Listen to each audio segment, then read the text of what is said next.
जिस जिसने इस चैनल को सब्सक्राइब नहीं किया वो जल्दी से इस चैनल को पहले सब्सक्राइब करें।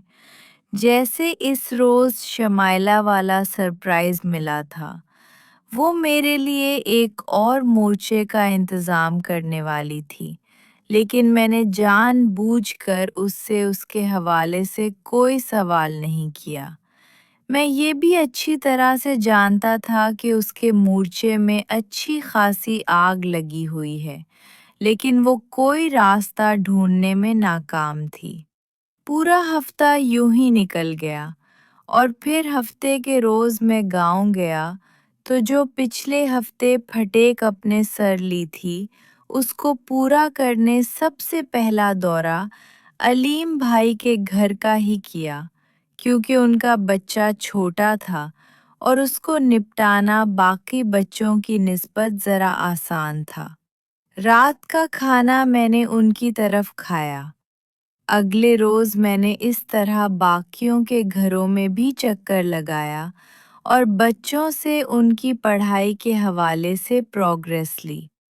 ये मेरी ठंडी किस्मत थी या मौसम का कमाल कि अगला हफ्ता भी खाली ही गुजर गया।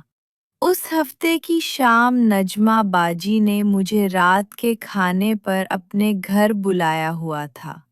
मैं भी चला गया।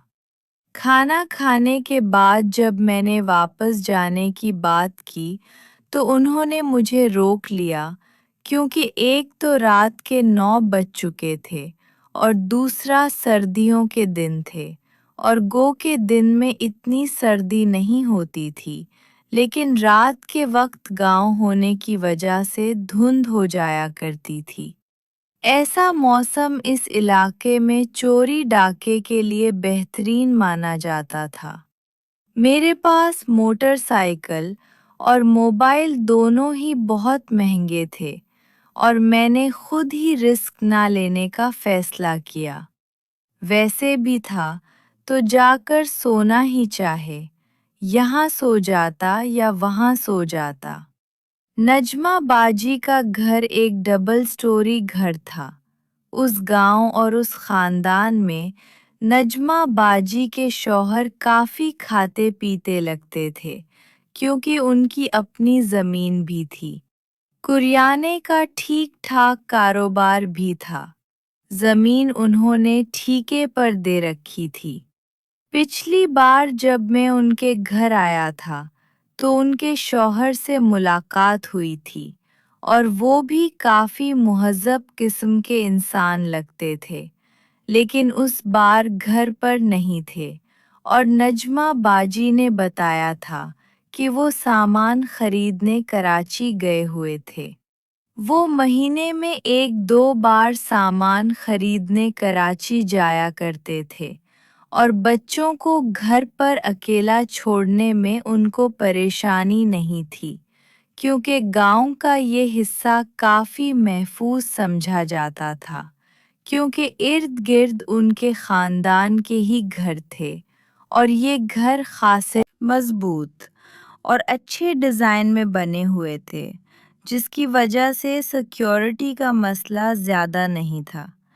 मैंने उनको बताया था कि मैं आम तौर पर हफ्ते की रात को नींद पूरी किया करता हूँ, बहुत देर तक सोता हूँ। तो उन्होंने मेरे लिए नीचे किसी कमरे में इंतज़ाम करने की बजाय ऊपर छत पर मौजूद गेस्ट इंतज़ाम में इंतज़ाम कर दिया। उनके शौहर ने बेटियां होने की वजह से एक से ज़्यादा गेस्ट रूम बनाए हुए थे, जिसमें ख़ानदान के लोग नीचे ठहर जाया करते थे, और अगर कोई बाहर का जानने वाला हो तो उसको वो ऊपर ठहरा दिया करते थे। मुझे अभी लेटे हुए कुछ देर ही हुई थी कि दरवाजे पर दस्तक हुई और नजमा बाजी अंदर आ गई। उस वक्त तक मैं भी चेंज कर चुका था, क्योंकि मैं शाम को देर से फरी हुआ था, इसलिए मैं सीधा उनके घर ही आया था। इसलिए मेरा बैग मेरे पास था और उसमें मेरा ट्राउज़र शर्ट मौजूद था। जैसा कि मैंने पहले भी बताया था کہ دیسی خوراک کھانے کی وجہ سے میرے جسم میں گرمی اتنی ہو چکی تھی کہ رات کو ٹھیک ٹھاک سردی ہونے کے باوجود میں کئی بار شرٹ پہنے بغیر سویا کرتا تھا۔ نجمہ باجی کو یوں سامنے دیکھ کر میں حیران ہو گیا، لیکن ان کے ہاتھ میں پکڑے ہوئے ٹرے اور اس میں موجود دودھ کے 2 گلاس دیکھ کر میں نے طویل سانس لیا، اور جیسے ہی وہ اندر داخل ہوئیں تو انہوں نے دروازہ بند کر دیا، چونکہ باہر سے سردی تھی۔ نجمہ نے کہا، باجی، میں نے پہلے ہی اتنا کھا لیا ہے تو اس تکلف کی کیا ضرورت تھی؟ انہوں نے کہا، یہ تکلف نہیں، یہ تو ہمارے گھر میں سردیوں کی ایک خوراک ہے۔ ہم لوگ ہر روز سونے سے پہلے سردیوں میں یہ پیا کرتے ہیں، چاہے بڑے ہوں یا بچے۔ نیچے مجھے تمہیں یہ دینا یاد ہی نہیں رہا، جب بچوں کو دیا تب یاد آیا کہ تم بھی ہو، تو پھر ان کو سلانے کے بعد یہاں تمہارے لیے لے آئی۔ میں نے گلاس اٹھا کر پیتے ہوئے کہا، نیچے بچے اکیلے ڈر نہیں جائیں گے؟ انہوں نے مسکراتے ہوئے کہا، نہیں، بچیاں اپنے کمرے میں اکیلے ہونے کی عادی ہیں۔ مجھے گھر کے کئی کام ان کے سونے کے بعد نپٹانے ہوتے ہیں، اور پھر تمہارے بھائی صاحب کے پیر بھی تو دہانے ہوتے ہیں۔ میں نے کہا، ویسے ان کی بہادری کو داد دینا تو بنتا ہے، میرا مطلب بچوں کو یوں آپ کے پاس اکیلے چھوڑ کر وہ کراچی چلے جاتے ہیں تو۔ انہوں نے بات کاٹتے ہوئے کہا، ارے نہیں، ایسی بات نہیں ہے، یہ ارد گرد جتنے بھی گھر ہیں یہ سارے کے سارے میرے سسرالی رشتہ داروں کے گھر ہیں، دوسرا گاؤں ہے، اور پھر گھر اتنا بہتر بنایا ہوا ہے کہ ہمیں تھوڑا سا اطمینان رہتا ہے۔ جب یہ گھر نہیں بنا تھا تب وہ اگر جاتے تھے تو مجھے اور بچیوں کو امی کے گھر چھوڑ کر جاتے تھے۔ میں نے کہتے ہوئے گلاس سے دودھ پیا، جس میں یقینی طور پر خشک میوہ جات ملا کر بلینڈ کیے ہوئے تھے۔ میں نے کہا، ویسے یہ بات تو مانی پڑے گی کہ آپ کی زندگی آپ کے باقی بہن بھائیوں کی نسبت کافی بہتر ہے۔ حالانکہ نسیم بھائی شہر میں رہتے ہیں، لیکن پھر بھی میں نے محسوس کیا ہے کہ آپ دولت اور دوسرے معاملات میں ان سے کہیں بہتر ہیں۔ انہوں نے بھرے ہوئے لہجے میں کہا، ہاں، اب تمہیں کیا بتاؤں، اونچی دکانوں میں اکثر پکوان پھیکا ہی ہوتا ہے۔ میں نے حیران ہوتے ہوئے کہا، میں سمجھا نہیں۔ انہوں نے کہا، بظاہر ہماری زندگی دکھنے میں بالکل بہترین ہے، اور شاید کسی چیز کی کمی نہیں ہے، لیکن ہماری زندگی میں کمی ہے بھی جو بہت بڑی ہے۔ یہ جائیداد، یہ دولت تو موجود ہے، لیکن اس کا وارث موجود نہیں ہے۔ اس سے بڑی کوئی کمی ہو سکتی ہے کیا؟ میں نے کہا، آپ کی تو ماشاءاللہ 3 بیٹیاں ہیں۔ آج کل ویسے بھی اس قسم کا فرق کرنا غلط بات ہے۔ بیٹیاں بیٹوں سے زیادہ والدین کو اچھے سے سنبھالتی ہیں اور ان کی وراثت کو بھی قائم رکھتی ہیں۔ نجمہ باجی نے روتے ہوئے کہا، جتنی اچھی سوچ تمہاری ہے وہ یہاں کے لوگوں کی نہیں ہے۔ جب کسی کو کوئی اور تانا نہیں ملتا تو یہ تو آسانی سے دیا جا سکتا ہے۔ وہ رونے لگی، تو میں نے آگے بڑھ کر ان کو تسلی دینے کے لیے اپنے ساتھ لگایا، تو ان کا جسم کسی انگارے کی طرح دہک رہا تھا۔ میں نے کہا، آپ کو تو بخار ہے۔ انہوں نے پھیکی سی ہنسی کے ساتھ کہا، بے وقوف، یہ بخار والی گرمی نہیں ہے۔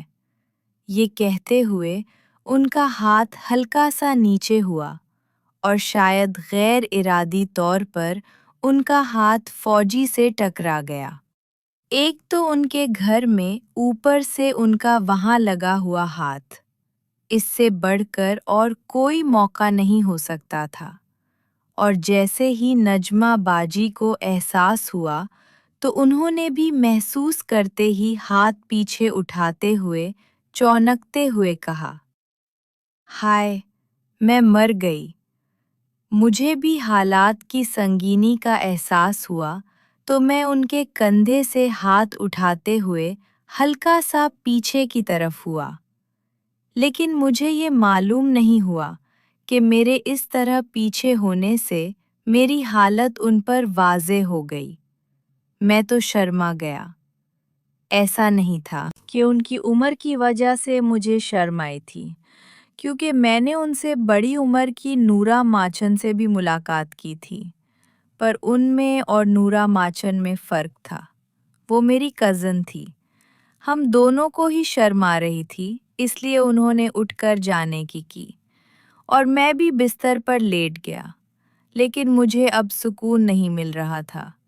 उनके जाने के कुछ आधे घंटे बाद दरवाजे पर दोबारा दस्तक हुई तो मैं चौंक उठा। मैंने उठकर दरवाज़ा खोला तो सामने नजमा बाजी थी। उनको सामने देखकर मैं पीछे हट गया और दिल में एक डर भी था कि कहीं उन्हें इस सब का बहुत ज़्यादा बुरा न लग गया हो। उन्होंने कहा कि दूध वाले ग्लास रह गए थे। मैंने असबात में सर हिला दिया। उन्होंने ग्लास उठाए, लेकिन मैंने महसूस किया उनकी नज़र मेरे ऊपर थी। क्योंकि मेरी हालत ख़राब होने की वजह से मैंने खुद को समेटा हुआ था और खुद को छुपाने की नाकाम कोशिश कर रहा था। मैंने बात शुरू करते हुए थूक निगलकर कहा, माफ़ कीजिएगा, मेरा वो सब करने का कोई इरादा नहीं था। और उन्होंने बात काटते हुए कहा, हल्का सा हाथ लगने पर ही तुम तैयार हो जाते हो? क्या तुमने इतना बेकाबू फौजी पाल रखा है? उनके इस कदर बेबाक जुमले पर मैं हैरान परेशान हो गया और कुछ बोल ना पाया। मुझे उनसे इस किस्म के जुमले की तवक्को नहीं थी। उन्होंने कहा, तुम मुझे कह रहे थे, लेकिन मुझे लगता है कि बुखार तो तुम्हें भी है। मैंने महसूस किया कि अब वो मेरा मज़ा ले रही है। मैंने कहा, नहीं जी, ऐसी बात नहीं, बस कभी घोड़े बदक जाया करते हैं। मैंने अपनी तरफ से जुमला उनकी तरफ फेंका, लेकिन उन्होंने जो किया वो हैरान कुन था। उन्होंने कहा, कहो तो तुम्हारे इस बदके हुए घोड़े को सुधार दूं। उनका ये जुमला मेरे लिए इंतहाई गैर मुतवक्के था। इससे पहले कि मैं कुछ समझ पाता, उन्होंने ग्लास साथ पड़े हुए मेज पर रखे और नीचे बैठ गईं और बोली, भाई, जितना पिला हुआ घोड़ा तुमने रखा हुआ है, ये बेचारा बदके ना तो और क्या हो। उन्होंने मुझे चुटकी काटी तो मेरे मुंह से निकल गई। फिर जैसे ही फौजी उनके सामने आया तो उनकी आंखों की चमक मुझे और ही कुछ बता रही थी।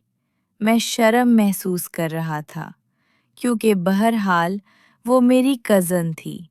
लेकिन उसी वक्त मुझे अपने नूरा को कहे हुए अल्फाज याद आ गए कि जब इंसान पर गर्मी चढ़ी हो तो उसे कुछ नहीं दिखता, और मैं इतना भी नेक नहीं था सामने से होती हुई अफर को ठुकरा दूं। उन्होंने खड़े होते हुए कहा, तो पूछ रहा था ना कि बुखार या ये गर्मी क्यों है? तो इसलिए है कि मेरा बंदा मुझ पर अब तवज्जो नहीं देता। लेकिन लगता है आज मेरा ये बुखार उतर जाएगा। और जैसे ही उन्होंने मुझ पर अपने हाथों से जादू करना शुरू किया तो मैं हैरान हो गया।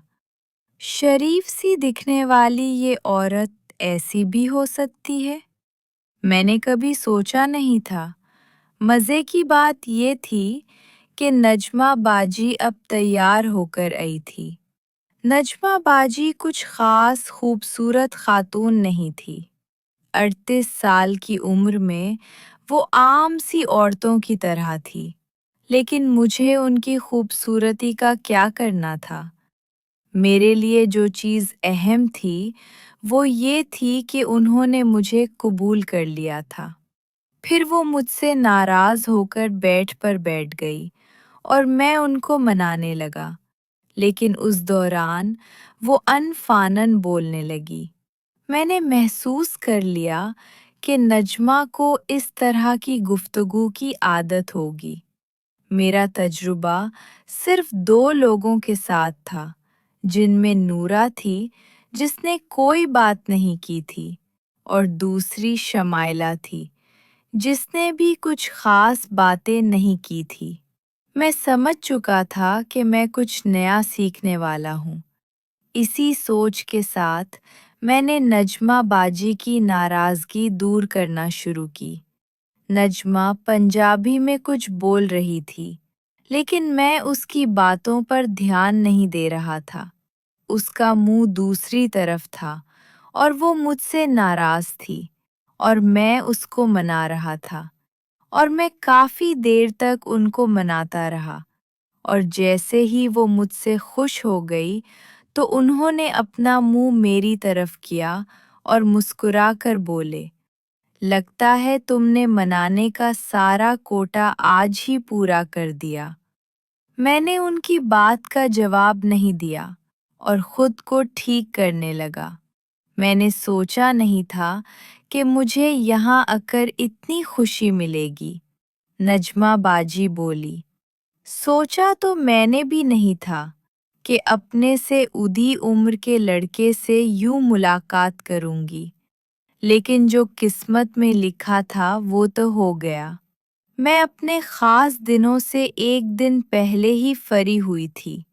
اس وجہ سے پتہ نہیں مجھے کیا ہو رہا تھا، لیکن میرے شوہر نے اس بات کا خیال کرنے کی بجائے اپنی اس رکھیل کے پاس کراچی جانا زیادہ بہتر سمجھا۔